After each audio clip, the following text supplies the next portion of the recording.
Hello student, welcome to Daksha e classroom. हम लोग discuss कर रहे थे स्टीरियो आइसोमेरिज और लास्ट लेक्चर में हम लोगों ने देखा था ज्योमेट्रिकल आइसोमेरिज। ज्योमेट्रिकल आइसोमेरिज के लिए जो कंडीशन था वो मेंशन किया गया था कि there should be restricted rotation और जो ग्रुप है उनका डिफरेंट होना जरूरी है, जो मेंशन किया गया था। उसके अलावा हम लोगों ने डिफरेंट सिस्टम कंसीडर किया था जिसके अंदर जीआई ऑब्जर्व किया जा सकता है। एक डबल बॉन्ड का केस था, चाहे वो कार्बन कार्बन डबल बॉन्ड हो या कार्बन नाइट्रोजन डबल बॉन्ड हो या नाइट्रोजन नाइट्रोजन का डबल बॉन्ड हो, ये केसेस जनरेट हुए थे। उसके अलावा हम लोग मूव किए थे तो साइक्लोएल्केन का केस देखा था, रिंग के अलॉन्ग जो हम लोग जीआई शो कर सकते थे। उसके लिए आप एक कंडीशन याद रखना कि sp3 हाइब्रिडाइज कार्बन के साथ जुड़ा होना चाहिए, जो भी ग्रुप है, तभी उसके इसमें जीआई ऑब्जर्व किया जा सकता है। अपार्ट फ्रॉम रेस्ट्रिक्टेड रोटेशन तो है साइक्लिक सिस्टम में, और उसके साथ साथ हम लोग बोल रहे हैं कि ग्रुप जो है डिफर करना चाहिए। तो ये कंडीशन था साइक्लोएल्केन के केस के लिए। साइक्लोएल्कीन में हम लोगों ने बात किया था कि अगर साइक्लोएल्कीन को दिखाना है तो इन दैट सिनारियो उस कार्बन जो प्रेजेंट हो साइक्लिक सिस्टम के अंदर वो कम से कम मिनिमम 8 कार्बन प्रेजेंट होना चाहिए, 8 या 8 से ज्यादा, तब उस केस में हम लोग ट्रांस आइसोमर्स फॉर्म कर सकते हैं। अदरवाइज प्रीडोमिनेटली ये सिस फॉर्म ही एग्जिस्ट करेगा, इसका ट्रांसफॉर्म नहीं बनाया जा सकता है। तब आप आगे ही हम लोग प्रोसीड करते हैं, अदर भी सिस्टम हम लोग देखते चलते हैं। तो हम लोग देखते चलते हैं ज्योमेट्रिकल आइसोमेरिज इन, नेक्स्ट केस आता है ज्योमेट्रिकल आइसोमेरिज इन क्यूमुलिन। ठीक है, क्यूमुलिन बोल सकते हो या एलिन बोला जा सकता है। ये भी एक स्पेशल केस ऑफ मॉलिक्यूल है जिसके अंदर हम लोग जीआई ऑब्जर्व कर सकते हैं। ठीक है, जीआई ऑब्जर्व कर सकते हैं। पहले ये समझते हैं क्यूमुलिन होता क्या है। तो अगर आप पॉलीइंस लो, कोई भी पॉलीइंस बोला जाता है, पॉलीइंस मींस एक से ज्यादा पाई बॉन्ड प्रेजेंट हो, चाहे वो डाइइन हो ट्राइइन हो। तो पॉलीइंस का कैटेगरी में क्या, 3 कैटेगरी मेनली हम लोग ऑब्जर्व करते हैं पॉलीइंस का। देख रहे हैं आप, अगर मान लो पॉलीइंस में डबल बॉन्ड अल्टरनेट पोजीशन पे प्रेजेंट हो, like double single double and इस तरीके से प्रेजेंट हो, तो इसको बोला गया था, इसको पढ़ा जाएगा कॉन्जुगेटेड, इसको पढ़ा जाएगा कॉन्जुगेटेड पॉलीइंस। उसके अलावा अगर मान लो कि ये जो डबल बॉन्ड है ये प्रेजेंट है अल्टरनेट पोजीशन पे, डबल डबल यहां पे प्रेजेंट है, फिर यहां प्रेजेंट है, यहां प्रेजेंट है, एवरी पोजीशन पे ये प्रेजेंट है, तब इन दैट केस इसको बोला जाता है क्यूमुलेटेड। और इसी सिस्टम को हम लोग बोलते हैं क्यूमुलिन, इस सिस्टम को हम लोग बोलते हैं क्यूमुलेटेड। ठीक है, या इसको आप पढ़ सकते हो क्यूमुलिन। और एक और सिस्टम बनता है जो इन दोनों कैटेगरी में नहीं आता है, जिसको हम लोग पढ़ते हैं isolated. This system is called as isolate. अब मैं किसकी बात करूं, किसमें हम लोग जो है ऑब्जर्व कर सकते हैं, इस सिस्टम के अंदर हम लोग ज्योमेट्रिकल आइसोमेरिज ऑब्जर्व कर सकते हैं। तो देखते हैं क्या कौन सा क्राइटेरिया किस फुलफिल कर रहा है कि नहीं कर रहा है, किस केसेस में फुलफिल करेगा, क्या रिक्वायर्ड कंडीशन होगा एलियंस को ज्योमेट्रिकल आइसोमेरिज शो करने के लिए। तो 1 बाई 1 केसेस हम लोग कंसीडर करेंगे। जैसे समझो आप इस बात को, कंफ्यूज कैसे हो सकता है आदमी, क्योंकि देखो अगर मैं ये सिस्टम कंसीडर करूं, हाइड्रोजन लगा देता हूं, क्लोरीन लगा देता हूं, हाइड्रोजन क्लोरीन। ठीक है, फर्स्ट टाइम इसको देखेगा ग्रुप को तो लगेगा कि हाँ इसको जीआई शो करना चाहिए। क्यों? क्योंकि ये हम लोगों ने 2 कंडीशन जो मेंशन किया था वो 2 कंडीशन ये फुलफिल कर रहे हैं। क्या कंडीशन मेंशन किया गया था कि there must be a restricted rotation. Obviously यहाँ पे डबल बॉन्ड प्रेजेंट है तो there should be a restricted rotation. और क्या मेंशन किया गया था, ये मेंशन किया गया था कि ये दोनों ग्रुप का डिफरेंट होना जरूरी है। हाइड्रोजन है क्लोरीन है, हाइड्रोजन है क्लोरीन है, तो दोनों ग्रुप डिफरेंट है। तो अगर ग्रुप डिफरेंट है तो दोनों क्राइटेरिया फुलफिल कर रहा है, तो इन दैट सिनारियो ये जो एलिन मॉलिक्यूल है इसको जीआई शो करना चाहिए। ठीक है, जीआई ऑब्जर्व होना चाहिए इस केस में। बट एक्चुअल में अगर देखा जाए तो जीआई ऑब्जर्व नहीं किया जा सकता है। क्यों नहीं किया जा सकता है? अगर मैं देखूं इस सिंगल केस की, ये जो प्लेन होगा ना, ये प्लेन होगा जो हम लोग अगर कंसीडर करें, क्योंकि ये sp2 हाइब्रिडाइज है, एक ट्राइगोनल प्लेनार शेप होगा। ये जो प्लेन होगा इस प्लेन के परपेंडिकुलर होगा, ये प्लेन कुछ ऐसे आपके तरफ पॉइंटेड होगा और ये बोर्ड के प्लेन से होगा। ठीक है, अभी इसको विजुअलाइज करते हैं हम लोग। तो अब इस केस में क्या होगा कि जो एरियल डिस्टेंस है वो सेम नहीं रहा। एरियल डिस्टेंस का सेम होना भी जरूरी है, यानी कि जो एटम जिसकी वजह से हम लोग जीआई ऑब्जर्व कर रहे हैं ना, उनको एक प्लेन में होना जरूरी है। ये उनका एक प्लेन में होना जरूरी है। एक अलग कंडीशन भी ये मेंशन कर दिया जाता है, उनका एरियल डिस्टेंस डिफर करे जब उसमें अरेंजमेंट में चेंजेस लाया जा रहा है। अभी बात करते हैं उसका मीनिंग क्या हुआ कि अरेंजमेंट में चेंज किया जाए तो एरियल डिस्टेंस में चेंजेस हो, उसकी बात करते हैं हम लोग। पहले इस मॉलिक्यूल्स को आप विजुअलाइज करो, क्या ये जो एटम्स हैं वो सेम प्लेन में लाइज करेंगे या नहीं करेंगे? नहीं लाइज कर सकते। जैसे कंडीशन आप देखना, जो इसका स्ट्रक्चर होगा कुछ इस तरीके से होगा, लाइक दिस, लाइक दिस। अब देखो इस केस में क्या है कि ये जो ग्रुप है ना, 2 ग्रुप जो मैं कंसीडर कर रहा हूं, क्लोरीन मान लो, क्लोरीन और ये हाइड्रोजन, ये और ये क्लोरीन और हाइड्रोजन, इसका जो प्लेन बन रहा है ये वाला प्लेन बन रहा है, ट्रायगोनल प्लेनार शेप लिया हुआ है, और ये एक प्लेन बना रहा है। तो this two plane are perpendicular to each other, एक प्लेन में नहीं है। और यही प्रॉब्लम हो जाती है इस केस में कि हम लोग जीआई ऑब्जर्व नहीं कर सकते जब ऐसा केस हम लोग के सामने आ रहा है। तो ये इसके साथ ये जो प्लेन बन रहा आ रहा है, ये वाला प्लेन इस वाले प्लेन के परपेंडिकुलर है। This two plane are perpendicular to each other. जैसे अगर मैं एज्यूम करूं ये प्लेन हमारा एक्स वाई प्लेन है, ये प्लेन अगर एक्स वाई प्लेन है तो ये कोई और प्लेन होगा। किस तरीके से? वाई जेड प्लेन हो सकता है, वाई जेड प्लेन हो सकता है। तो जो है अगर ये आपस में परपेंडिकुलर है, this two are perpendicular to each other, then GI can be not observe. ठीक है। एरियल डिस्टेंस का भी मीनिंग किया जाता है कि एरियल डिस्टेंस सेम होना चाहिए। जैसे समझना है इसको, एरियल डिस्टेंस इसमें सेम होगा। जैसे कैसे एरियल डिस्टेंस सेम होने का मीनिंग क्या हुआ? एक तो हम लोग नॉर्मली बोल देते हैं कि जो ग्रुप रिस्पॉन्सिबल है जीआई के लिए उनको सेम प्लेन में होना जरूरी है। जैसे ये दो ग्रुप रिस्पॉन्सिबल है जीआई के लिए, ये रेस्ट्रिक्टेड रोटेशन है, नो डाउट। अगर देखा जाए इसके अंदर रेस्ट्रिक्टेड रोटेशन है, विदाउट बॉन्ड ब्रेक किए हुए इसको रोटेट नहीं किया जा सकता है। तो this compound have restricted rotation. ठीक है, रेस्ट्रिक्टेड रोटेशन प्रेजेंट है। लेकिन अब बात करें इसमें जो ग्रुप है, ये भी दोनों ग्रुप डिफर कर रहे हैं। यानी कि जो प्रीवियस कंडीशन दो मेंशन किया गया था कि there should be restricted rotation, this two group should be different, ये फुलफिल कर रहा है कंडीशन को। उसके बावजूद भी इसमें जीआई नहीं ऑब्जर्व किया जा सकता है। क्यों नहीं किया जा सकता है? देखो, ये जो दो एटम है, ये जो दो एटम है which are responsible for GI, और ये दो एटम है which is responsible for GI, they do not lies in the same plane, एक प्लेन में लाइज नहीं कर रहे, इस वजह से जीआई नहीं ऑब्जर्व किया जा सकता। एक और डिफिनेशन ज्यादा है कि एरियल डिस्टेंस सेम है। अगर मान लो ये कंडीशन चेक करो, यहां पे सिंपली आप देखो, इसके रिस्पेक्ट में ये पोजीशन और इसके रिस्पेक्ट में ये पोजीशन सेम है। ऐसा अगर हम लोग सिस ट्रांस की बात करते थे तब नहीं होता था। अगर मैं सिस ट्रांस की केसेस कंसीडर करें, जस्ट एक बार मैं विजुअलाइज करा दूं आपको। अगर सिस ट्रांस कंसीडर करते थे हम लोग, देखिए सिस ट्रांस में होता क्या था, ये हमारा सिस ट्रांस में, ठीक है। तो अगर इसके रिस्पेक्ट में देखा जाए, इस पार्टिकुलर मॉलिक्यूल के रिस्पेक्ट में, तो ये पोजीशन और ये पोजीशन, इन दोनों का एरियल डिस्टेंस अलग है। ये जो डिस्टेंस है क्लोरीन, दो क्लोरीन के बीच में अलग है, इन दो क्लोरीन के बीच में अलग है। लेकिन ये क्राइटेरिया हम लोग इस केस में नहीं देख पा रहे। अगर हम लोग देखें इस केस में, इस मॉलिक्यूल में ऑब्जर्व करें हम लोग, इस मॉलिक्यूल में अगर हम लोग ऑब्जर्व करें, कुछ डिफरेंट क्राइटेरिया जनरेट होकर आ रहे हैं। देखिए इसमें क्यों नहीं ऑब्जर्व कर पा रहे? इसमें एरियल डिस्टेंस सेम रह रहा है, एरियल डिस्टेंस सेम रह रहा है। इसका मीनिंग क्या होगा? जैसे देखो आप, दिस वन, इसके रिस्पेक्ट में, इस क्लोरीन के रिस्पेक्ट में ये पोजीशन भी इक्विवेलेंट है, ये पोजीशन, यानी कि मैं यहां से अगर इसको कंसीडर करूं एक्स डिस्टेंस है, इस पोजीशन को कंसीडर किया जाए एक्स डिस्टेंस है, तो यहां पे भी एक्स डिस्टेंस है, सेम ही होगा डिस्टेंस। तो ये दो पोजीशन से जो एरियल डिस्टेंस है वो डिफरेंट होगा, तभी हम लोग बात कर सकते हैं, तभी उसके बारे में, जीआई के बारे में बात किया जा सकता है। तो क्या कंडीशन है बेसिकली यहाँ पे, क्यों ये कंपाउंड जीआई नहीं शो कर रहा है? एक सिंपल सा केस है कि जो एटम्स हैं, राइट, जो atom responsible for GI, they do not lies in the same plane. वो भी कंडीशन आप ऐड कर सकते हो, कंडीशन नंबर 3, जो कि ये कंपाउंड फुलफिल नहीं कर रहा है। कंडीशन 3 क्या है कि द एटम, लिखा देते हैं इसको, the atoms are responsible for GI, the atoms which are responsible for GI, ठीक है, the atoms which are responsible for GI, the atoms which are responsible for GI, सभी एटम को सेम प्लेन में रहने की जरूरत नहीं है, लेकिन जो GI के लिए रिस्पॉन्सिबल है उनका एक प्लेन में रहना जरूरी है। the atoms which are responsible for GI should lies in one plane, ठीक है, उनको एक प्लेन में रहना जरूरी है, अदरवाइज एक प्रीवियस जितने भी केसेस थे उसमें एक प्लेन में लाइज कर रहे थे, ठीक है, एक प्लेन में लाइज कर रहे थे। या ऐसा भी बोला जा सकता है कि एरियल डिस्टेंस, या इसको ऐसे भी लिखा जा सकता है, or aerial distance must be different, or aerial distance must be different. ये ज्यादा अप्रोप्रिएट है बोलना कि aerial distance must be different, aerial distance must be different. तभी ये हो क्या रहा है, जैसे देखो आप जब इसको विजुअलाइज कर रहे हो ना, ऐसा कुछ है कंडीशन, ऐसा कुछ, इनका जो ओरिएंटेशन है ये ऐसे, अगर मैं इसको ड्रॉ कर दूं प्रॉपरली, देखो ठीक है, एक मान लो इस तरीके से आपके तरफ पॉइंट आउट कर रहा है, ये ग्रुप का ओरिएंटेशन है, और ये एक इसी प्लेन में लाइज कर रहा है, ठीक है।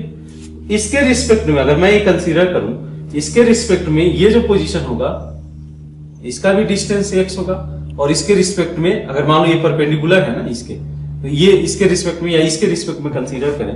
देखो ये अगर मैं लेता हूं, ये बोर्ड के प्लेन में ही ए एटम लाइज कर रहा है, ए और बी, इसके रिस्पेक्ट में ए भी डिस्टेंस x माना जाएगा और ये भी डिस्टेंस x ही होगा। The aerial distance is same. ये बोला है कि aerial distance must be different. जैसे हम लोग जब सिस ट्रांस की बात करते तो यहां पे क्या होता था, CH3 हाइड्रोजन। देखो बात आप करो इस केस में, ठीक है, ये केस था। और जब इसका सिस फॉर्म लिया गया CH3, तो आप इस केस में देखो क्या एरियल डिस्टेंस में डिफरेंट नहीं आ रहा है। ये जो डिस्टेंस होगा अगर x होगा और ये डिस्टेंस y है, तो x can not be equal to y, x is not equal to y, but यहां पे क्या है, x is equal to y। इस वजह से हम लोग इस केस में GI नहीं ऑब्जर्व कर सकते, ठीक है। तो ये कंडीशन बिल्कुल रिक्वायर्ड होगा GI शो करने के लिए। और तो इसको मेंशन नहीं किया गया था प्रीवियस सिस्टम में, बिकॉज वहां पे इसकी रिक्वायरमेंट ही नहीं थी। अब यहां पे रिक्वायरमेंट पड़ रही, तो थोड़ा सा इसके ऑर्बिटल डायग्राम से भी समझ लेते हैं कि ऐसा क्यों हो रहा है कि ये आपस में प्लेन परपेंडिकुलर नहीं है। इसको ऑर्बिटल डायग्राम यहीं पे बना के देखते हैं।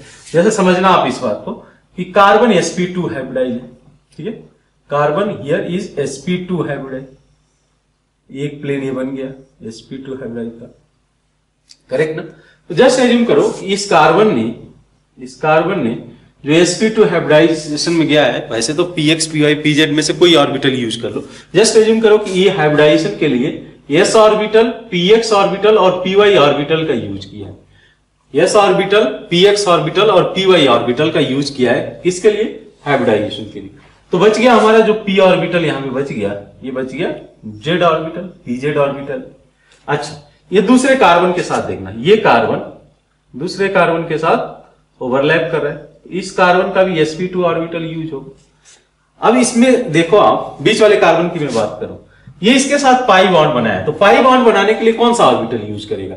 अगर ये pz है तो ये भी तो pz होना चाहिए ना, तभी तो ओवरलैपिंग देखा जा सकता है, इनके बीच में पाई बॉन्ड का फॉर्मेशन देखा जा सकता है, तभी तो ये पाई बॉन्ड का फॉर्मेशन देखा जा सकता है। नेक्स्ट आना, नेक्स्ट कार्बन की बात करते हैं, तो ये रहा हमारा sp2 ऑर्बिटल, यानी कि ये भी जो है xy का यूज किया है, s ऑर्बिटल, px ऑर्बिटल और py ऑर्बिटल का यूज किया है, ये हमारा pz ऑर्बिटल हो गया, ठीक है। इतना समझ में आता है, केमिकल बॉन्डिंग आपने पढ़ा होगा। अब बात करते हैं इसमें, ठीक है, इसका हाइब्रिडाइजेशन है sp ऑर्बिटल, तो px यूज किया है, इसको pz यूज हो गया। अब बचा इसके पास में, देखिए आप, इसके पास बचा क्या, तो ये बच गया py ऑर्बिटल। अब देखो केस, एक्चुअली ये sp ऑर्बिटल है। अब ये कार्बन इस कार्बन के साथ ओवरलैप करेगा, ठीक है। तो ये जो ऑर्बिटल होगा, अगर मैं ये कंसीडर करूं कि x is the internuclear axis, x हमारा इंटरन्यूक्लियर एक्सिस, ये भी हमारा कौन सा ऑर्बिटल यूज किया है, s ऑर्बिटल और px ऑर्बिटल ओवरलैप करें, ठीक है।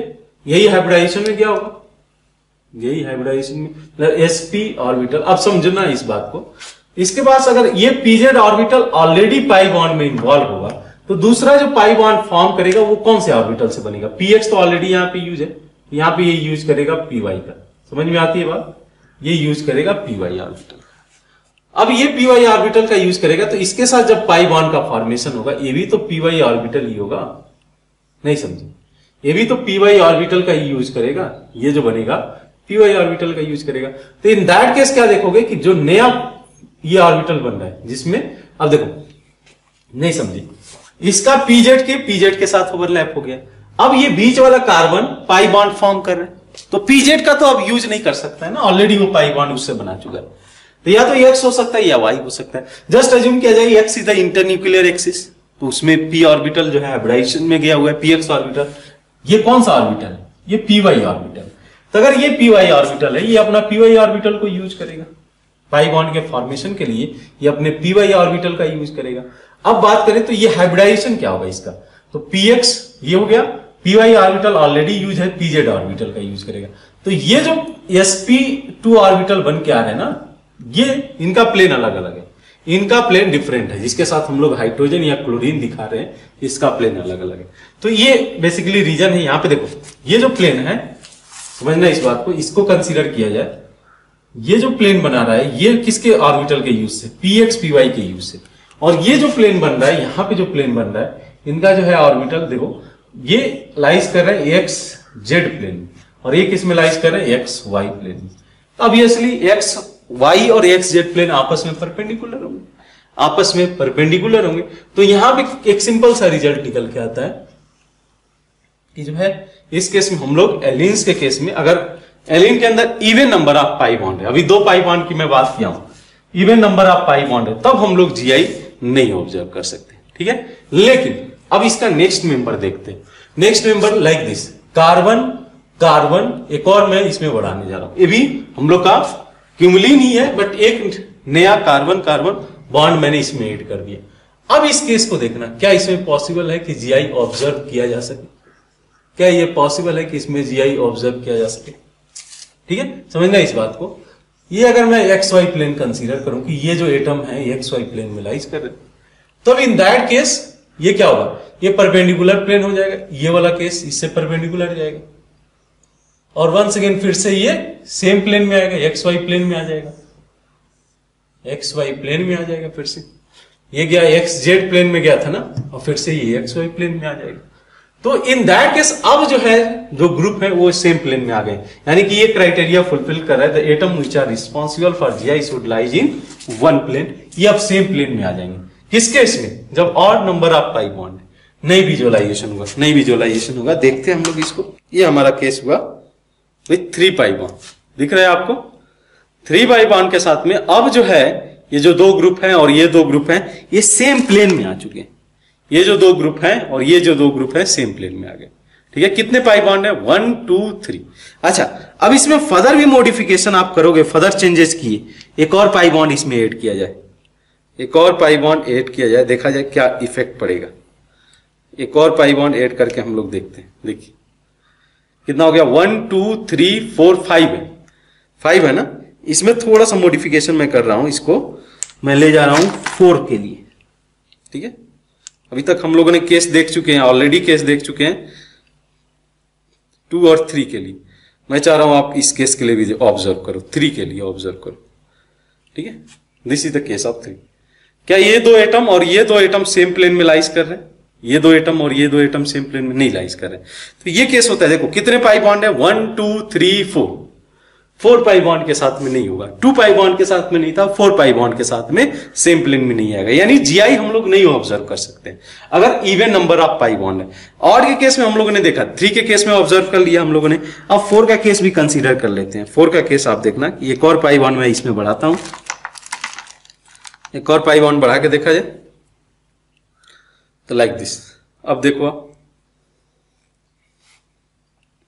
अब देखो 1 pi bond, 2 pi bond, 3 pi bond, 4 5 और ये ग्रुप दोनों सेम प्लेन में लाइज कर रहे हैं। देख पा रहा है, दोनों ग्रुप सेम प्लेन में लाइज कर रहे हैं। तो यही कंडीशन यहां से निकल के आता है कि अगर हम लोग का कंडीशन इसमें देखा जाए एलियंस के केस में, तो अगर even number of pi bond है तब इन दैट केस आप जीआई नहीं ऑब्जर्व कर सकते हो। अगर odd number of pi bond है, बशर्ते कि वो 2 कंडीशन फुलफिल करे, ग्रुप का डिफरेंट होना भी जरूरी है, ठीक है। तो यहां पे कंडीशन वैसे ही आएगा। ये आप देखो, ये प्लेन चेंज हो जाएगा, ये प्लेन इस सेम प्लेन में नहीं रहेगा। आप इसका ऑर्बिटल डायग्राम बना के भी देख सकते हो, जैसे यहां पे बनाया गया।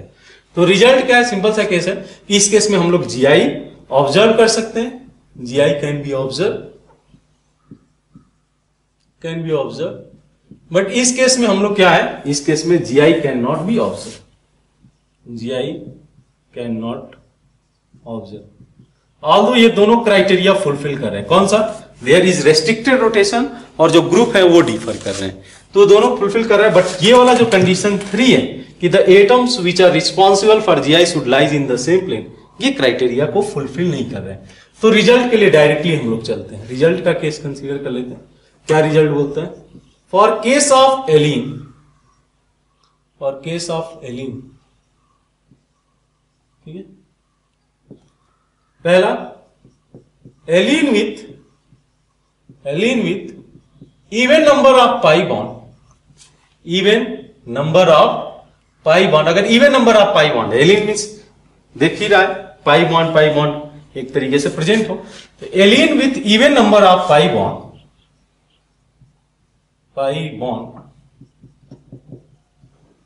does not show does not show GI, geometrical isomerism ये शो नहीं करेगा। सेकेंड, ठीक है, second allene with odd number of pi bond, odd number of pi bond can show, can word use कर रहा हूं बिकॉज उसके लिए अदर जो क्राइटेरिया वो भी तो फुलफिल करना चाहिए। कैन शो पाई बॉन्ड के केस में, even number of pi bond के केस में तो मैं वैसे बोल दूंगा कि विदाउट जो है सीइंग की ग्रुप कौन सा टेस्ट, मैं वैसे ही बोल दूंगा कि जीआई ऑब्जर्व नहीं किया जा सकता है। But allene with even number of pi bond can show GI, can word use कर रहा हूं बिकॉज ग्रुप अगर डिफरेंट हो जाए, जैसे मैं इन दो केस को लेता हूं CH2 डबल बॉन्ड C, इस तरीके से, क्या इसमें जीआई ऑब्जर्व किया जा सकता है? ये तो ग्रुप डिफर करे तब तो इसमें जीआई की बात करेंगे। ये ग्रुप तो डिफरेंट होना चाहिए, वो क्राइटेरिया तो फुलफिल करना चाहिए। जैसे आप ये केस कंसीडर करो तब शायद ऑब्जर्व किया जा सकता है। कार्बन ले लो, यहां पे हाइड्रोजन, यहां पे क्लोरीन, यहां पे हाइड्रोजन, यहां पे क्लोरीन, तो ये इसका सिस फॉर्म हो जाएगा। वैसे इसका ट्रांसफॉर्म जो है बनाया जा सकता है। तो ये दोनों ग्रुप का डिफरेंट रहना जरूरी है, अभी भी वो कंडीशन मेंशन है। लेकिन अगर कोई पूछता है कि ऐसे कोई कंडीशन ले ले, कार्बन ऐसा कोई कंडीशन ले ले जहां पे कि even number of pi bond present, 1 2 3 4 5, एक और कार्बन लगा दी, और यहां पे ग्रुप भी डिफर करे, हाइड्रोजन क्लोरीन, मान लो यहां पे क्लोरीन और ब्रोमीन लगा दे। अब पूछा जाए कि can it show GI, chlorine लगा लो आप, chlorine iodine, can this molecule show GI, इस केस में क्या जीआई ऑब्जर्व किया जा सकता है? तो वैसे ही आप देख लो, पहले काउंट करो कि नंबर ऑफ पाई बॉन्ड कितना है, 1 2 3 4 5 6, even number of pi bond है। Even number of pi bond अगर है तो in that case GI can not be observe, GI can not be observe. ठीक है, समझ में आती है बात कि अगर even number of pi bond है तब तो आप जीआई नहीं ऑब्जर्व कर सकते हो, but odd number of pi bond है तो जीआई कैन बी ऑब्जर्व, बशर्ते कि ये क्राइटेरिया फुलफिल करे, यहां से जो ग्रुप अटैच है दैट शुड बी डिफरेंट, तभी हम लोग उस केस में जीआई ऑब्जर्व कर सकते हैं। तो ये रिजल्ट निकल के आता है क्यूमलिन मॉलिक्यूल्स का। आगे के और भी सिस्टम देखेंगे, पहले आप इसको नोट डाउन कर लो।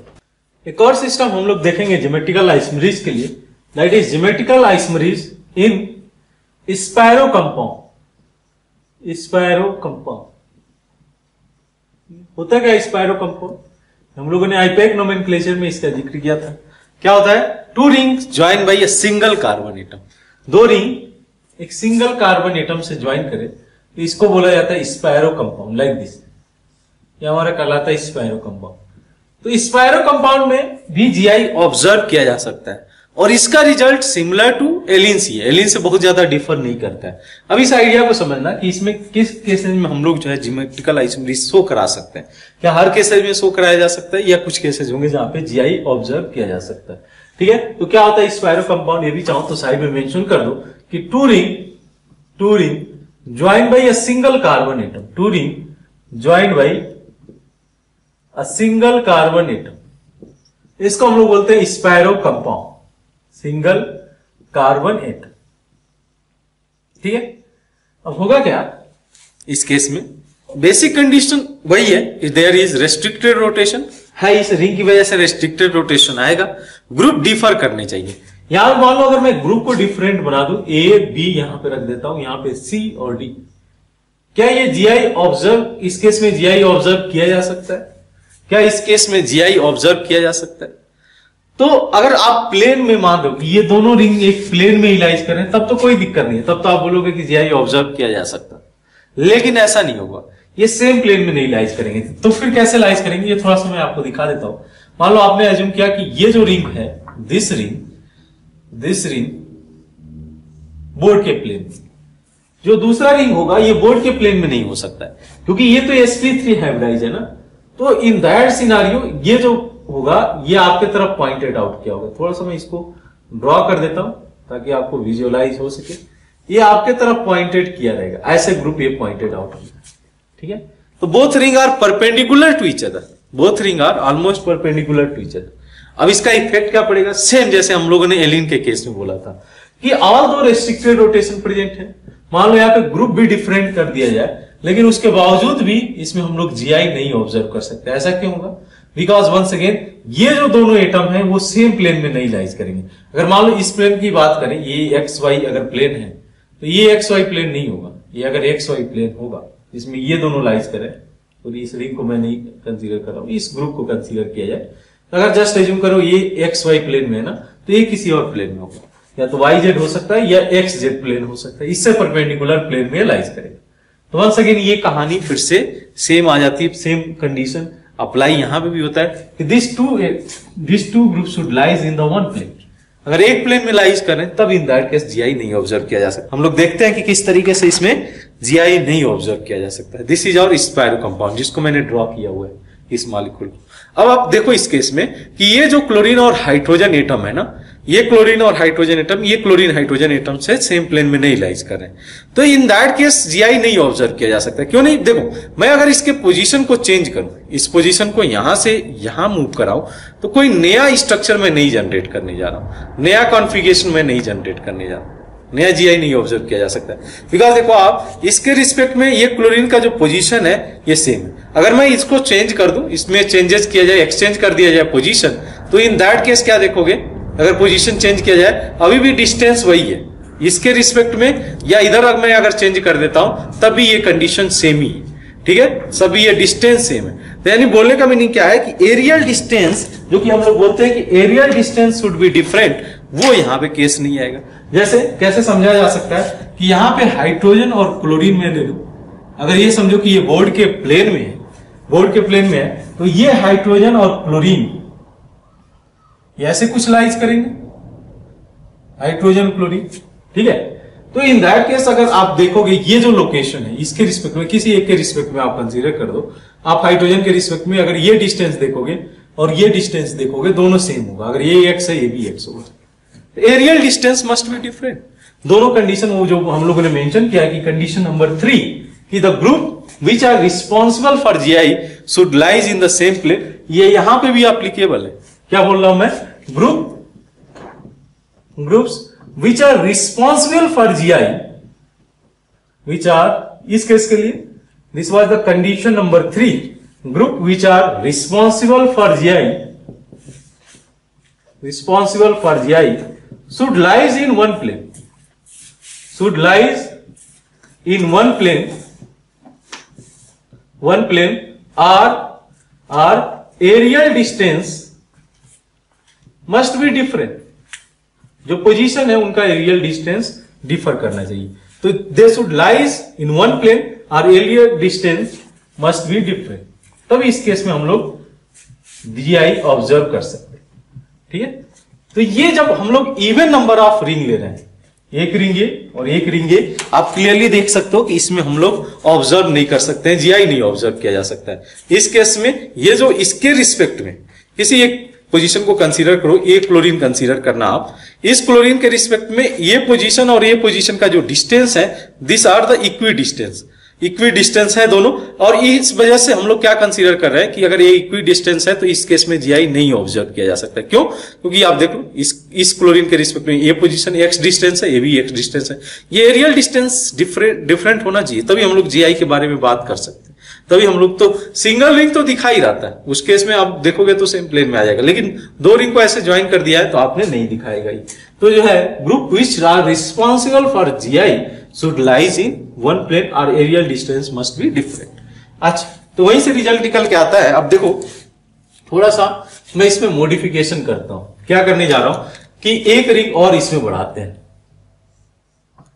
क्या इस केस में जीआई ऑब्जर्व किया जा सकता है? समझना आप इस बात को। ठीक है, यहां पे अगर मैं एक्स वाई ले लूं, ग्रुप ले लूं, हाइड्रोजन क्लोरीन, क्या इस केस में जीआई ऑब्जर्व किया जा सकता है? मैंने बोला इसका रिजल्ट एग्जैक्टली सेम है, किस तरीके से, जिस तरीके से हम लोगों ने डिस्कस किया था एलिन के केस में। तो अगर मान लो ये एक्स वाई प्लेन में होगा, तो ये वाई जेड प्लेन में होगा, फिर से ये एक्स वाई प्लेन में होगा, तो ये जो ग्रुप होंगे ना, अब जो प्लेन होगा, मान लो कि ये तुमने लिया एक्स और वाई प्लेन में, इस वाले ग्रुप को ट्रीट किया आपने, अब ये वाला भी एटम जो होंगे ये एक्स वाई प्लेन में आ जाए। ठीक है, नहीं बिलीव हो रहा है, आइए विजुअलाइज करके देख लेते हैं। ये जो दोनों का प्लेन था ना, इन दोनों ग्रुप का ये अगर प्लेन एज्यूम किया जाए, this plane and this plane, they are the perpendicular चीज। अब थोड़ा सा मॉडिफिकेशन हम लोग ऐसे करते हैं ठीक है, एक रिंग और बढ़ाते हैं और देखते हैं कि क्या चेंजेस आता है। ये चीज है हमारे सामने। Now visualise this one, this two group and this two group lies in the same plane. और बोल सकता हूं एरियल डिस्टेंस वाला भी कंडीशन बोल सकता हूं, इस पर इसके रिस्पेक्ट में ये पोजीशन और ये पोजीशन इक्विवेलेंट नहीं है, इसके रिस्पेक्ट में ये पोजीशन और ये पोजीशन इक्विवेलेंट नहीं है। या मैं बोल सकता हूं कि ये जो दो एटम है जिस प्लेन में लाइज कर रहा है उसी प्लेन में ये दो प्लेन में लाइज कर रहा है। यानी कि आप क्या बोल सकते हो कि जो भी स्पायरो कंपाउंड है, अगर उसके अंदर odd number of pi bond है 1 2 3, odd number of pi bond है 1 2 3, तब तो हम लोग जीआई के बारे में सोच सकते हैं। अगर even number of pi bond, even number of ring है, आप इसको पाई बॉन्ड की तरह भी ट्रीट कर सकते हो, जिस तरीके से आप पाई बॉन्ड का कंडीशन रखा। तो इवन नंबर ऑफ रिंग है तब जीआई नहीं ऑब्जर्व किया जा सकता है। क्यों? क्योंकि ये जो केस होंगे ये दोनों सेम प्लेन में नहीं लाइज करेंगे। लेकिन जब ऑड नंबर, जैसे यहाँ पे 1 2 3 रिंग था, तो ये जो दोनों एटम्स है ये सेम प्लेन में आ गए, एक्स वाई प्लेन में, तो इसका जो रिजल्ट है वो मेंशन किया जा सकता है। देखना आप रिजल्ट क्या है, पहला समझना इस बात को, spiro compounds with even number of pi bond, with even number of pi bond. आप 10 पाई बॉन्ड काउंट कर लेना, अगर इवन होगा तो in that case we are not going to observe GI. Spiro compound with even number of pi bond में बोला, even number of ring, same कहानी है जैसे हम लोगों ने एलिन के केस में बोला था, even number of pi bond. यहां पे बस हम लोग की कहानी बस चेंज हो गई है कि spiro compound with even number of ring can not show GI. इस केस में तो हम लोग जीआई ऑब्जर्व करेंगे ही नहीं किसी भी केस में, चाहे वो ग्रुप का डिफरेंट हो जाना हो। आल्दो इसमें दो कंडीशन इसमें मेंशन है, दो कंडीशन, ये कंडीशन फुलफिल कर रहा है कि रेस्ट्रिक्टेड रोटेशन भी प्रेजेंट है और ग्रुप डिफर भी कर रहे हैं, बट ये वाला जो कंडीशन है ये फुलफिल नहीं कर रहा है। तो इसकी वजह से हम लोग क्या है, spiro compound with even number of ring can not show GI. हाँ, ऑड नंबर वाले केस में ऑब्जर्व किया जा सकता है spiro compounds with odd number of ring can show GI. Can क्यों वर्ड यूज कर रहा हूं, ग्रुप तो डिफर होने चाहिए उसके लिए, कैन शो जीआई, ग्रुप का तो डिफरेंट होना जरूरी है ना, अदरवाइज जीआई कैसे ऑब्जर्व करोगे। समझ में आ रहा है बात कि अगर ऐसा रिंग है, ठीक है, ऑड नंबर ऑफ रिंग हो तो कैन शो जीआई, बशर्ते कंडीशन क्या हो कि यहां पे मान लो क्लोरीन और हाइड्रोजन आपने अटैच कराया और इधर आपने अटैच कराया क्लोरीन और हाइड्रोजन। अब होगा क्या कि अगर ये एक्स वाई प्लेन में है ना, जैसे ऊपर मैंने मेंशन किया है, ये भी एक्स वाई प्लेन में आ जाएंगे। तो अगर क्लोरीन है सेम साइड में है तो इसको सिस बोल दिया जाएगा। अगर यही क्लोरीन अपोजिट साइड में लाइज कर रहे हैं, अपोजिट साइड में लाइज करें किसके, रेस्ट्रिक्टेड रोटेशन के अलावा, ठीक है। मान लो यहां पे हाइड्रोजन में ले लू, यहां पे क्लोरीन और यहां पे हाइड्रोजन। ध्यान रहे, वंस अगेन मैं बोलूंगा कि आपको जो कंडीशन ये रिक्वायर्ड है कि ये एटम और ये एटम सेम प्लेन में लाइज करे, वो लाइज करे, तो इसको बोल दिया जाएगा ट्रांस कॉन्फिगरेशन, ठीक है। तो आपको इसको भी एज अ रेस्ट्रिक्टेड रोटेशन एक सिस्टम की तरह ट्रीट करना होगा। जैसे आप एलिन का केस कंसीडर करोगे तो अगर 3 पाई बॉन्ड ऐसे है और यहां पे ग्रुप भी डिफरेंट आ रहे हैं, ए बी सी डी, तो इन दैट केस आपको एक सेंटर ही मिलेगा। आगे बात करते हैं उसी पे। तो इसके अलावा हम लोग जो है जीआई ऑब्जर्व कर सकते हैं। ये सेम कंडीशन है, बस आपने क्या किया है, पाई बॉन्ड की जगह रिंग रख दिया है, पाई बॉन्ड की जगह यहाँ पे रिंग रखा हुआ है, इस पाई बॉन्ड की जगह यहाँ पे रिंग रख दिया, ठीक है। तो एलिन और स्पायरो कंपाउंड ऑलमोस्ट सेम है। हम लोग इवन नंबर वाले केसेस में ज्योमेट्रिकल आइसोमेरिज तो नहीं ऑब्जर्व कर पा रहे, बट ऑप्टिकल ऑब्जर्व किया जाएगा। जब हम लोग ऑप्टिकल आइसोमेरिज बात करेंगे तो एक बार इसका और जिक्र आएगा, इसका एक बार और जिक्र आएगा। कहां पे, ऑप्टिकल आइसोमेरिज में, वहां पे जस्ट रिवर्स हो जाएगा। इवन वाले ऑप्टिकल आइसोमेरिज शो करेंगे और ऑड वाले इवन नहीं शो करेंगे। ऑड नंबर वाले पाई बॉन्ड हो जाए या ऑड नंबर ऑफ वाले रिंग हो जाए, वहां पे जीआई ऑब्जर्व नहीं, जीआई ऑब्जर्व तो किया जा सकता है, लेकिन ऑड वाले इवन वाले के साथ में ऑप्टिकल आइसोमेरिज ऑब्जर्व किया जाएगा। तो वो डिस्कशन का पार्ट बनेगा हमारे ऑप्टिकल आइसोमेरिज के लिए। ये पहले आप नोट डाउन कर लो, स्पायरो कंपाउंड के अंदर कैसे हम लोग जीआई ऑब्जर्व कर सकते हैं। फिर एक दो और सिस्टम हम लोग देखते हैं जिसमें जीआई के बारे में सोचा जा सकता है। नेक्स्ट आप मेंशन करना, that is geometrical isomerism in polyphenyl ring, geometrical isomerism in ortho substituted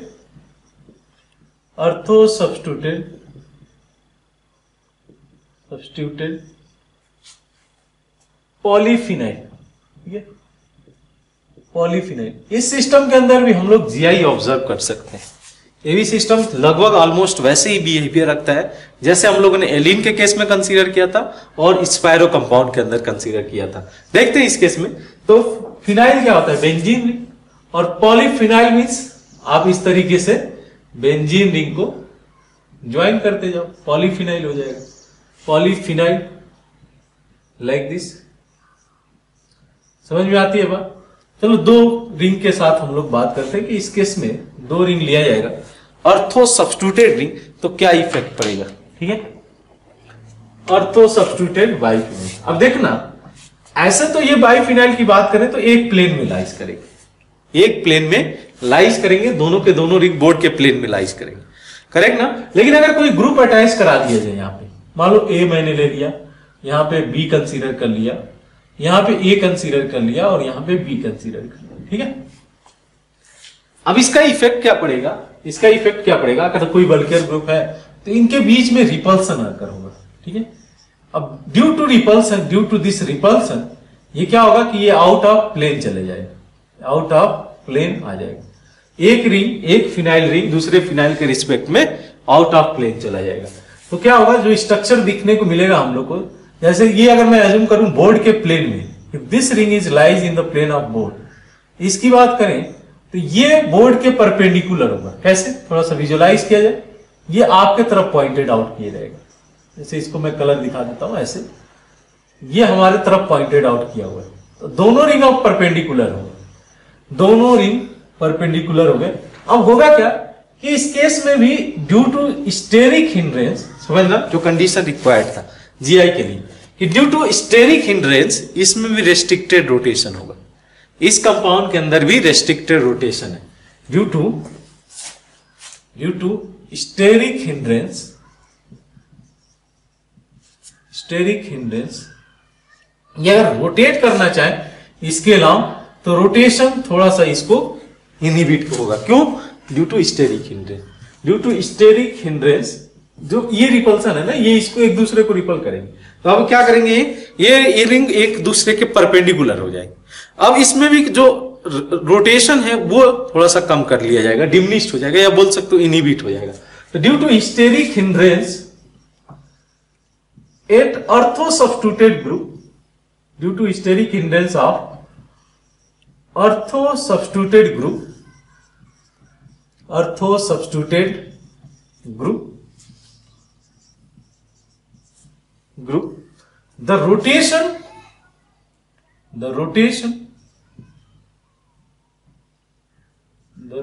of biphenyl, the rotation of phenyl ring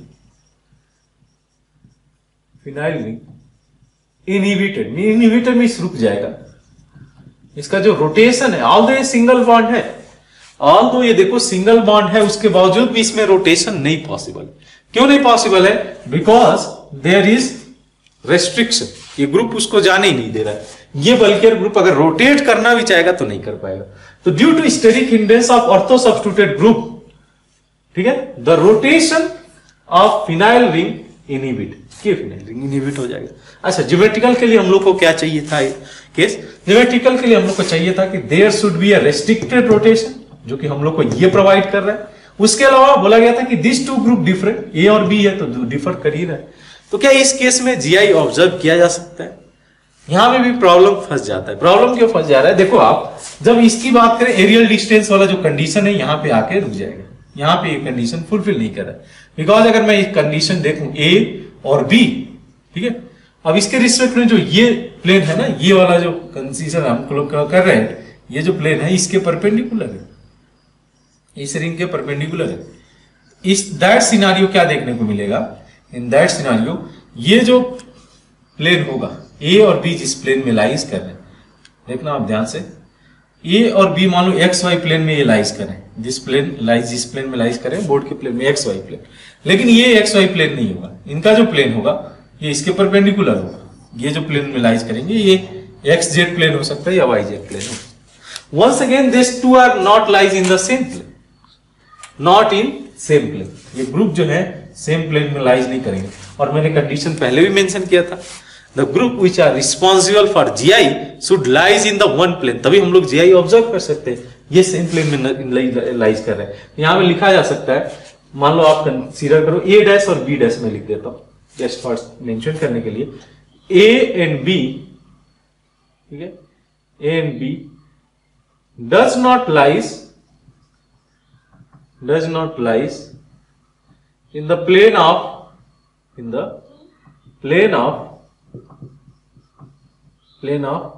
A dash and B dash, A and B dash का जो प्लेन है उस plane में नहीं lies करें। These two are perpendicular to each other,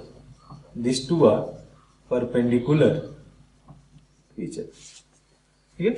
ये तो रही बात जब हम लोग कंसीडर किए even number of phenyl group, even number of phenyl ring. अब जो है केस वही कहानी फिर से यहां पे जुड़ जाती है। चल ठीक है सर, अगर ये एक प्लेन में नहीं है, एक और रिंग जो है ज्वाइन करने पे सेम प्लेन में आ जाएंगे। क्या मैं बात कर रहा हूं ट्राई फिनाइल का। मान लो आपने ऐसा ग्रुप लिया ट्राई फिनाइल, ठीक है, यहां पे ग्रुप अटैच करा है ए बी, यहां पे आपने कोई ग्रुप अटैच करा लो, मान लो एक्स और वाई कुछ ले लिया बल्केर ग्रुप, यहां पे मैंने एक्स और वाई ले लिया क्योंकि एक और रिंग मैं ज्वाइन कराने जा रहा हूं, ठीक है, इस तरीके से। अब देखो ये रिंग तो परपेंडिकुलर है, समझ में आ रहा है, ये विजुअलाइज कर पा रहे हो, ये रिंग परपेंडिकुलर है किस रिंग के, जो रिंग हम लोग ये कंसीडर कर रहे हैं इस रिंग के परपेंडिकुलर। अब जब ये परपेंडिकुलर है तो ये तो एक प्लेन में आ जाएंगे, दिस टू रिंग, ये रिंग फर्स्ट रिंग और ये सेकेंड रिंग, ये दोनों ring will lies in one plane, अगर एक प्लेन में लाइज करेंगे तो जो ग्रुप इसके साथ अटैच है वो भी तो एक प्लेन में आ जाएगा, वो भी तो sp2 हाइब्रिडाइज्ड कार्बन के साथ जुड़ा हुआ है, ए बी। अब इस केस में देख सकते हो कंडीशन फुलफिल कर रहे हैं क्या, ये जो एटम है ये बी और ये जो एटम है ए बी, ये एक प्लेन में लाइज कर रहे हैं। अब इनका प्लेन सेम होगा, मान लो ये एक्स वाई प्लेन है, ए भी एक्स वाई प्लेन नहीं होगा। पहले ये कंडीशन नहीं जनरेट हो रहा था, लेकिन अगर मैं ट्राइफिनाइल का केस लेता हूं और एर्थो सब्स्टिट्यूटेड होना जरूरी है, तभी आप स्टेरिक जो मतलब हम लोग बात करते हैं रेस्ट्रिक्टेड रोटेशन का, तभी ये क्रिएट हो सकता है। अगर ये अर्थो सब्स्टिट्यूटेड नहीं हुआ तो फिर हम लोग इस केस में भी जीआई की बात नहीं करेंगे, इस केस में भी जीआई की बात नहीं किया जा सकता। ये अर्थो सब्स्टिट्यूटेड होना जरूरी है, तभी तो रेस्ट्रिक्टेड रोटेशन होगा। आप समझ पा रहे हो, आप चाहे एक्स एक्स लो, इससे कोई मतलब नहीं, कोई भी ग्रुप रहे, बल्कि एक ग्रुप प्रेजेंट है जिसकी वजह से स्टेरिक रिपल्सन क्रिएट हो रहा है और इस रिंग को ये अपने प्लेन में नहीं रहने दे रहा। ये जो रिंग है, ये वाला बीच वाला रिंग, इस रिंग को अपने प्लेन में नहीं रहने दे रहा है, यही रिंग इस वाले को भी अपने प्लेन में नहीं रहने दे रहा, लेकिन ये वाले दोनों आपस में एक प्लेन में आ गए। तो ये एक्स वाई प्लेन में है, ये भी एक्स वाई प्लेन में, यानी कि ये जो क्राइटेरिया है वो फुलफिल करना शुरू कर दिया। तब यहां पे भी रिजल्ट एग्जैक्टली सेम आता है, जैसे हम लोगों ने बात किया था एलिन के केस में और स्पायरो कंपाउंड के केस में, कोई डिफरेंस नहीं आएगा। क्या बोला जाता है, समझना आप इस बात को, कि पॉलीफिनाइल का मैं केस ले रहा हूं, बाइफिनाइल में ये जीआई नहीं ऑब्जर्व कर सकते हैं, GI can not be observe. इस केस में तो ऑब्जर्व किया जा सकता है, अगर ए सेम साइड में है तो इसको बोला जाएगा सिस कॉन्फिगरेशन, ए अपोजिट साइड में होंगे तो ट्रांस कॉन्फिगरेशन। तो GI can not be observe in this case, ठीक है। और इस केस में क्या मैं बोलूं, GI can B observe, GI will, इस केस में तो हम लोग ऑब्जर्व करेंगे, जीआई विल बी ऑब्जर्व, ठीक है। लिखा जाए result, polyphenyl with even number of, ज्यादा अप्रोप्रिएट इसके लिए रहेगा ये अर्थो सब्स्टिट्यूटेड, बिकॉज अर्थो सब्स्टिट्यूटेड नहीं रहा तो कोई उसका मीनिंग निकल के नहीं आएगा। तभी तो आप जो है रेस्ट्रिक्टेड रोटेशन जनरेट कर सकते हो कि रोटेशन ना हो उसके अंदर। अर्थो सब्स्टिट्यूटेड पॉलीफिनाइल, बाइफिनाइल तक जनरली डिस्कशन होता है। Polyphenyl can show polyphenyl with even number of phenyl ring, even number of, वही कहानी है अभी तक, even number वाला, even number of phenyl ring cannot show GI। लेकिन अगर अर्थो सब्स्टिट्यूटेड पॉलीफिनाइल है, अर्थो सब्स्टिट्यूटेड पॉलीफिनाइल पॉलीफिनाइल, ठीक है, with odd number of phenyl ring, with odd number of phenyl ring can show GI, ये जीआई शो कर सकता है। कैन वर्ड यूज किया हूं बिकॉज फिर वो कंडीशन आपके साथ लग जाएगा ना इसके साथ। जैसे आप यहां पे मान लो ब्रोमीन ले लिए, आयोडीन ले लिए, यहां पे ये इस ग्रुप का डिफरेंट होना भी तो जरूरी है। यहां पे आप रखना पड़ेगा, आपको बल्कियर ग्रुप रखना पड़ेगा। इसकी बात मैं कर रहा हूं, ये जीआई शो कर सकता। मान लो यहाँ पे आपने क्या किया, एक फ्लोरीन रख दिया, दूसरा फ्लोरीन रख दिया, तो फिर कैसे जीआई ऑब्जर्व किया जा सकता है? तो प्रीवियस वाली कंडीशन तो अभी भी इसमें रखना पड़ेगा कि देयर इज रेस्ट्रिक्टेड रोटेशन, आ गया रेस्ट्रिक्टेड रोटेशन, ये ग्रुप डिफर करना चाहिए, ये ग्रुप डिफर करना चाहिए, ठीक है, समझ में आती है बात। अगर मैं ये फ्लोरीन कर दूंगा तब ये जीआई शो कर सकता है। अब आप ये डिसाइड करना, ये रिंग के सेम साइड में लाइज करा, ये ध्यान में रहे, ये जो रिंग है, ये रिंग इन दोनों रिंग से परपेंडिकुलर में, बट ये आपस में रिंग में आ गए। वैसे ही अगर 4 रिंग के साथ लेते हो तो फिर इन दैट केस जीआई नहीं ऑब्जर्व किया जा सकता। 5 के केस में आप जीआई ऑब्जर्व कर लोगे, 6 के केस में नहीं जीआई ऑब्जर्व किया जा सकता है। तो जितने इवन नंबर ऑफ पॉलीफिनाइल होंगे, अर्थोसब्स्टिट्यूटेड पॉलीफिनाइल, उसमें हम लोग ऑप्टिकल आइसोमरेज देख पाएंगे। ये तीनों केस में, स्पायरो में, एलीन में और अर्थोसब्स्टिट्यूटेड पॉलीफिनाइल में इवन नंबर के साथ में हम लोग ऑप्टिकल आइसोमरेज देखेंगे। और जब ऑड नंबर की बात किया जा रहा है तो इस केस में हम लोग ज्योमेट्रिकल आइसोमरेज ऑब्जर्व कर रहे हैं। तो एक बार और डिस्कशन इनका आएगा, कहां पे? जब हम लोग डिस्कस करेंगे ऑप्टिकल आइसोमरेज, तो एक बार और आएगा, वहां पे हम लोग मेंशन करेंगे, जस्ट इसके उल्टा मेंशन किया जाएगा, क्या कि ऑप्टिकल आइसोमरेज तब ऑब्जर्व किया जा सकता है जब इसके अंदर even number of double bond present हो, even number of ring present हो, या even number of phenyl ring present हो, तीनों केस के लिए, ठीक है। तो ये हमारे पास 3 केस जनरेट होकर आए।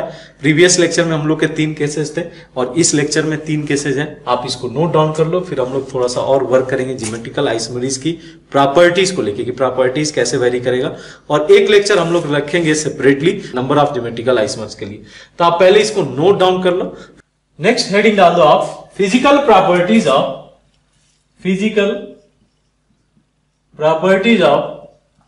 Geometrical isomerase. बेसिकली हम लोग देखना चाह रहे हैं कि प्रॉपर्टीज में कैसे डिफरेंट आएगा। 2 ज्योमेट्रिकल आइसोमर्स में चेंजेस, अगर 2 आइसोमर्स लिया जा रहा है तो दोनों आइसोमर्स के फिजिकल प्रॉपर्टीज में क्या क्या डिफरेंसेज होगा। जो मेजर डिफरेंसेज होगा उसको हम लोग थोड़ा सा डिस्कशन में रखेंगे। तो physical properties of geometrical isomerase, ठीक है। नंबर ऑफ ज्योमेट्रिकल आइसोमरेज पे नेक्स्ट लेक्चर में हम लोग डिस्कशन रखेंगे। Physical property of geometrical isomerase, ठीक है। सबसे पहले बात करते हैं हम लोग मेल्टिंग पॉइंट का। तो first property that is melting point. याद है हम लोगों ने इसी से स्टार्ट किया था, fumaric acid and maleic acid का case, fumaric acid and maleic acid का केस। उसी एग्जांपल को कंसीडर करके इसको एक्सप्लेन करते हैं। जैसे फ्यूमरिक एसिड क्या था कि 2 COH ग्रुप अपोजिट साइड में, ये हो गया COH H। वैसे ही मैलिक एसिड में क्या था, दोनों COH ग्रुप सेम साइड में था, ठीक है। अब क्वेश्चन रेज होता है कि इन दैट केस जो हमारे पास डेटा आता है इसके मेल्टिंग पॉइंट का, ये आता है फ्यूमरिक एसिड के केस में। ये हमारा फ्यूमरिक एसिड था, यानी कि ट्रांस कॉन्फिगरेशन है बेसिकली, और ये cis configuration, trans and cis configuration. इसका जो मेल्टिंग पॉइंट था हम लोगों ने कंसीडर किया था 286 डिग्री सेल्सियस के आसपास में। नियर बाई वैल्यू बस आप रखो ध्यान में, और ये 140 डिग्री सेल्सियस, ठीक है। किसका मेल्टिंग पॉइंट ज्यादा है? ट्रांसफॉर्म का। ऐसा क्यों हुआ? ट्रांसफॉर्म का मेल्टिंग पॉइंट क्यों ज्यादा है? इस बात को, आइडिया को समझना कि जब ये ट्रांसफॉर्म में है ना, तो कुछ इस तरीके से लीनियर ओरिएंटेशन लिए हुए। तो इस केस में क्या होता है, पैकिंग जो है, जो लैटिस का पैकिंग होता है वो थोड़ा इफिशियंट होता है compare to trans form. Cis form में क्या हुआ है कि ये यू शेप लिया है, तो अगर आप पैक करना चाहोगे इसको तो पैकिंग उतना इफिशियंट नहीं होगा। तो जहां तक मेल्टिंग पॉइंट की बात किया जाता है ना, इन दिस केस देखो आप, ऑलमोस्ट डबल का डिफरेंस है, ऑलमोस्ट डबल का डिफरेंस है। तो क्या बोला जा सकता है कि मेल्टिंग पॉइंट के केस में कि रीजन इसको लिखा जा सकता है कि ट्रांसफॉर्म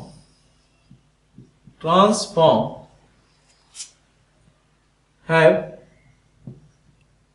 इफिशिएंट, क्योंकि मेल्ट कर रहा है तो यानी कि सॉलिड फॉर्म से लिक्विड फॉर्म में कन्वर्ट करो, सॉलिड फॉर्म से लिक्विड फॉर्म में कन्वर्ट करो। तो transform have efficient lattice packing, जो इनका सॉलिड बनेगा उनका packing efficient lattice packing because it have linear shape. linear इसलिए बोला हूं, एक ये लाइन में लाइज कर रहे हैं ना, ऑलमोस्ट लीनियर शेप लिए हुए, तो जो है because it have linear shape whereas cis form have U shape. तो इसकी पैकिंग उतनी इफिशिएंट नहीं होगी। इस केस में अगर कंसीडर किया जाए इसकी पैकिंग ज्यादा, इसका पैकिंग इफिशिएंट होगा बट इसकी पैकिंग इफिशिएंट नहीं होगी। बात समझ में आता है? तो transform have efficient packing, lattice packing because it have linear shape whereas cis form have the U shape. So transform will have more melting point, have high, ऐसे लिखा जा सकता है, will have high melting point than cis form. In general ये case ये follow करेगा, ठीक है। इन जनरल ये हम लोग को देखने को मिलेगा कि ट्रांसफॉर्म का जो मेल्टिंग पॉइंट है वो ज्यादा है सिस फॉर्म से। क्यों? क्योंकि इसमें पैकिंग इफिशिएंट है, इसमें पैकिंग उतना इफिशिएंट नहीं है। पैकिंग ये होता है कि आप एक के ऊपर एक मॉलिक्यूल रख दे जाओ, ठीक है। अब जिसमें स्पेस सबसे कम होगा, जो वाइड बन के आएगा, वो इफिशिएंट पैकिंग कहलाता है। अब ये यू शेप्ड है, जब आप रखोगे एक के ऊपर एक रखा जाएगा तो उतना इफिशिएंट पैकिंग नहीं होगा, वॉइड इसमें ज्यादा क्रिएट होगा। अगर वॉइड ज्यादा है तो उसका मेल्टिंग पॉइंट कम होगा, वॉइड की साइज बड़ी है तो उससे मेल्टिंग पॉइंट उसका कम होगा, बिकॉज जो स्पेस है, गैप है मॉलिक्यूल्स के बीच में, वो गैप ज्यादा है। तो यहां पे वही बात किया जाता है कि ट्रांस में इफिशिएंट पैकिंग की वजह से इसका जो मेल्टिंग पॉइंट है वो ज्यादा होगा। अब बात करते हैं और भी फिजिकल प्रॉपर्टी की। नेक्स्ट देखिए आप डाइपोल मूवमेंट। डाइपोल मूवमेंट का केस थोड़ा सा आपको कंफ्यूज कर सकता है, क्योंकि देखो इन जनरल तो बोल दिया जाता है कि सिस फॉर्म का डाइपोल मूवमेंट ज्यादा होगा। इन जनरल जो बोला जाता है डाइपोल मूवमेंट सिस फॉर्म का ज्यादा होगा ट्रांसफॉर्म से। मोस्ट ऑफ द केसेस में एप्लीकेबल होगा। क्यों ऐसा होगा? देखिए आप बना के ड्रॉ करके देख लेते हैं कोई भी सिस्टम। जैसे आपने लिया कार्बन क्लोरीन, इस तरीके से आप ले लो, जहां पे ये इलेक्ट्रॉन विड्रॉ कर सकता है माइनस आई इफेक्ट से, ये इलेक्ट्रॉन विड्रॉ किया जाएगा, और मैं इसका सिस फॉर्म लेता हूं, ठीक है, this is its cis form. तब इन दैट केस क्या होगा कि इसका जो रिजल्टेंट होगा, मान लो आपने इधर लिया एक वेक्टर, ये वेक्टर इधर गया, इस केस में एक वेक्टर इधर है डाइपोल मोमेंट वेक्टर, और इधर तो नेट रिजल्टेंट आ रहा है। इसमें तो कैंसिल आउट हो जा रहा है, इसमें तो आप इवन बोल सकते हो म्यू इक्वल टू 0, बट इस केस में mu is not equal to 0।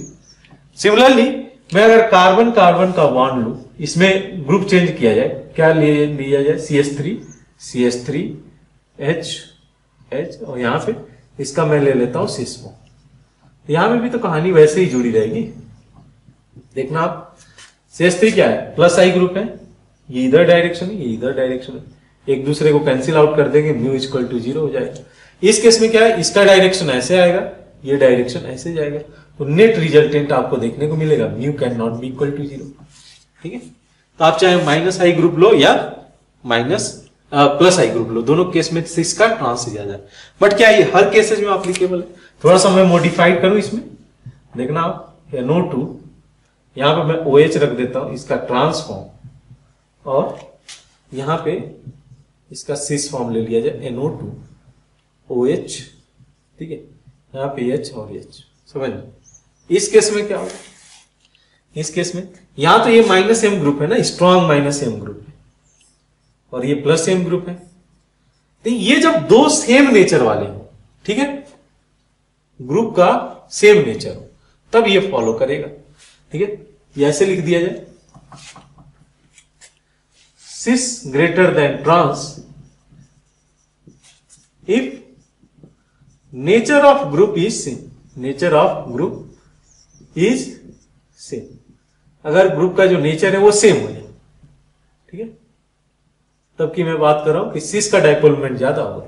लेकिन इस केस में क्या देखने को मिल रहा है कि trans is greater than cis if nature is different, nature है ग्रुप जो अटैच्ड है उनका नेचर डिफरेंट हो जाए, तब इन दैट केस ये देखने को मिलेगा, ठीक है। आप एनालाइज कर सकते हो, हम लोग को पता है NO2 strong minus M group है, ये प्लस M ग्रुप है, प्लस M ग्रुप भी तो देखना पड़ेगा, उस नेचर को भी देखना पड़ेगा। यहाँ पे वो नेट तो माइनस आई इफेक्ट होगा, बट यहाँ पे मैं बात करूं अगर इन दोनों का डिफरेंट नेचर होगा तब इन दैट केस ये देख लो, ये दोनों के बीच का वेक्टर एंगल जो 0, बट इस केस में देखोगे कि NO2 इधर है और ये प्लस एम इफेक्ट लगा रहा है ये, तो इसका नेट रिजल्टेंट आएगा इस साइड में ना। अब ये इसके इक्विवेलेंट तो नहीं होगा, इसका जो ट्रांसफॉर्म है उसी का ज्यादा होगा। जैसे यहां पे मान लो आप खींच लिए कार्बन, एक और कंसीडर कर लेते हैं क्लोरीन, ठीक है। यहां पे इसका माइनस एम ग्रुप भी है, माइनस एम इफेक्ट भी देखा जा रहा है, जिससे इलेक्ट्रॉन जो भी इलेक्ट्रॉनिक डिस्प्लेसमेंट करा सकता है, चाहे वो इंडक्टिव इफेक्ट हो या मेसमेरिक इफेक्ट हो, दोनों चीज को कंसीडर करके मैं डाइपोल मोमेंट बता रहा हूं। इसलिए मैंने क्लोरीन का जो डायरेक्शन था इधर बताया, क्यों? क्योंकि ये माइनस आई इफेक्ट भी लगा। मैं क्या बोला हूं कि अगर इन दोनों का जो नेचर है वो डिफर करे तब क्या होगा। जैसे आप बोले ESCS3 आपका प्लस आई ग्रुप है, ठीक है, तो ये इस डायरेक्शन में जाएगा, ये इलेक्ट्रॉन को विड्रॉ करेगा, माइनस आई ग्रुप है, इलेक्ट्रॉन विड्रॉइंग ग्रुप है। तो आप देखो इनका नेचर सेम हो गया, नेचर डिफरेंट हो गया। तो और इसको अगर मैं रखता हूं सिस कॉन्फ़िगरेशन में, यहां पे CH3, यहां पे क्लोरीन, यहां पे हाइड्रोजन, तब केस क्या देखने को मिलेगा, इसका जो रिजल्टेंट आएगा इस डायरेक्शन में, इसका जो रिजल्टेंट आएगा इस डायरेक्शन में, यही होगा। अब इन दोनों का रिजल्टेंट का आएगा ना, तो कुछ एंगल आ जा रहा है ना, इसमें तो आपको एंगल 0 मिल रहा है, तो यहाँ पे इसका डाइपोल मोमेंट ज्यादा होगा। बात समझ में आ रहा है कि if nature of group is same then cis का ज्यादा होगा ट्रांस से। If nature of group is different, if nature of group is different, then क्या देखने को मिलेगा, ट्रांस का ज्यादा होगा सिस से। एक और हम लोग देखते हैं बॉइलिंग पॉइंट और सॉल्युबिलिटी, इसका भी डिस्कशन होता है बॉइलिंग पॉइंट का, ठीक है। तो बॉइलिंग पॉइंट मींस आप देख लेना किसका हाइयर डाइपोल मोमेंट है, ठीक है। बॉइलिंग पॉइंट कैसे देखा जाएगा, higher the dipole moment, higher the dipole moment,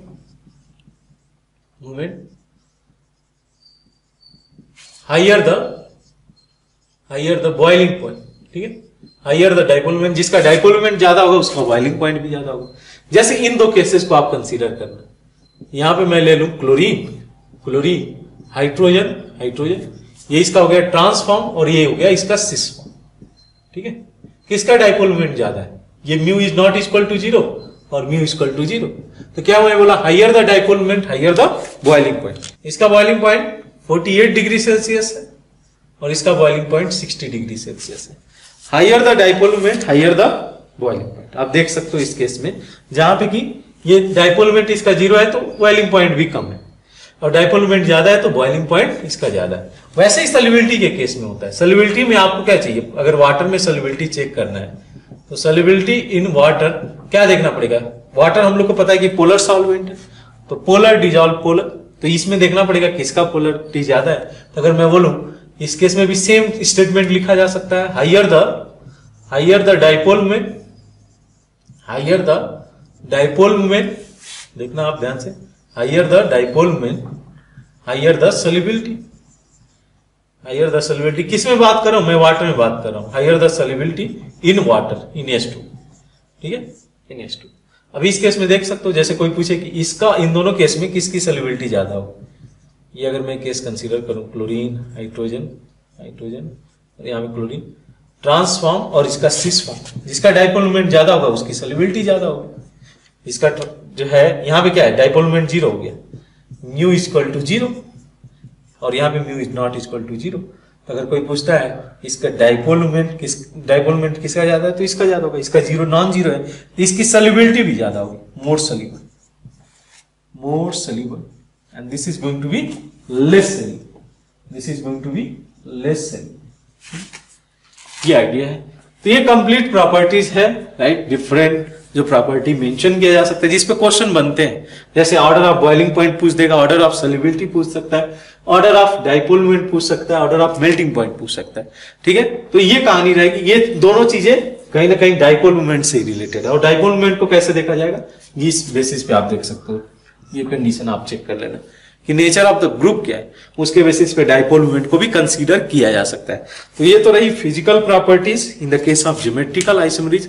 जो नेक्स्ट लेक्चर होगा उसमें हम लोग का डिस्कशन जाएगा नंबर ऑफ ज्योमेट्रिकल आइसोमर्स पे, उस पे हम लोग प्रैक्टिस करेंगे, बिकॉज वहां से क्वेश्चन आने के बहुत हाई चांसेज रहते हैं। तो इसीलिए एक सेपरेट लेक्चर उस पे हम लोग रखेंगे, geometrical number of geometrical isomers पे प्रैक्टिस करेंगे, कैसे number of geometrical isomers generate कर सकते हैं। ठीक है, तो मिलते हैं नेक्स्ट लेक्चर में। Thank you.